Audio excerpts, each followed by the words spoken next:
Mali kono ani Mali ko ka fɛn fɛn sɔgɔlen no Yandi TV la aw ni ɲantuma aw bisimila an ka bamanankan kunnafoni sentelima ninnu kɔnɔna la.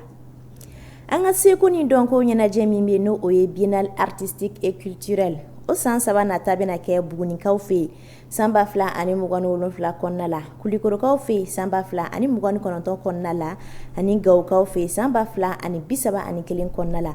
Kunnafoni in dira san 2025 Tɔnbukutukaw olu ka Biennale kuncɛli kɛnɛ kan min na ɲɛmaya tun bɛ an ka ministre ɲɛma général de division Abdoulaye Mayiga bolo, an ka furancɛla fanga ɲɛma général d'armée Assimi Goïta tɔgɔ la. Kari don in na décembre kalo tile 28 san 2025 Tɔnbukutukaw fɛ yen nɔ.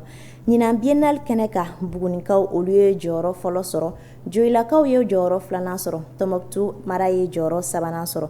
Furancɛla fanga ɲɛma ale ye jɔnjɔn kɛrɛnkɛrɛnnen di Kidal orchestre maaw ma. Sibiri do in na décembre kalo tile 27 san 2025 an ka kɛlɛcɛw ka pankuru ye tawuli jatigɛwalikɛbaw caman na Kita ale ni Tɔnbukutu marabolo kɔnɔna la. Opération Fugakɛnɛ hukumu kɔnɔna la, an ka finitigilakaw ye jatigɛwalikɛbaw doguyɔrɔ an'u ka dagayɔrɔ caman ye ka tawuli u la. Soribugu Woroduguyan fan fɛ Kita mara kɔnɔna la u ye tawuli jugu la kokura Lere ale Tilebiyan fan ni a Woroduguyan fan fɛ ani Foyita Woroduguyan fan fɛ Tɔnbukutu marabolo kɔnɔna la. O kɔ u ye tawuli Caterpillar dɔ fana la sanubɔyɔrɔ dɔ la Intilit mara kɔnɔna la. Jatigɛwalikɛbaw caman de bɔnna u ni la an ka finitigilakaw ka nin wale in senfɛ an'u ka minɛ caman fana tiɲɛna.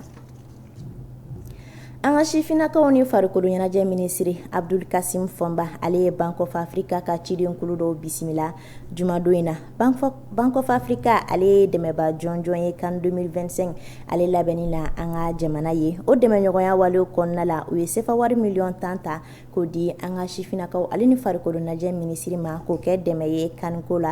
Abdul Kasim Fɔnba a ye foli ni tanu kɛ ka ɲɛsin Bank of Africa maaw ma u ka cɛsiri n'u ka wulikajɔ la walasa an ka supporters olu bɛ se ka CAN kɛ lafiya ale ni nisɔndiya kɔnɔna la.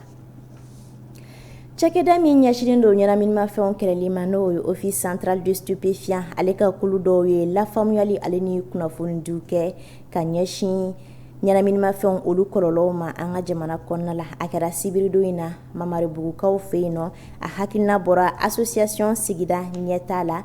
Ni ɲɔgɔn ye Mamaribugu ale secteur 7 musow bɛɛ lajɛlen fara ɲɔgɔn kan.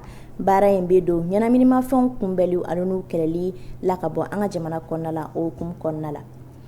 Ninnu de tun ye an ka bi kunnafoni sentelimaw ye. An sera ka minnu fara ɲɔgɔn kan ka lase aw ma nin wagati in na Yandi TV sanfɛ. An b'a fɔ aw ye ko aw k'an bɛn waati wɛrɛ kunnafoni sentelima wɛrɛw kɛnɛ kan.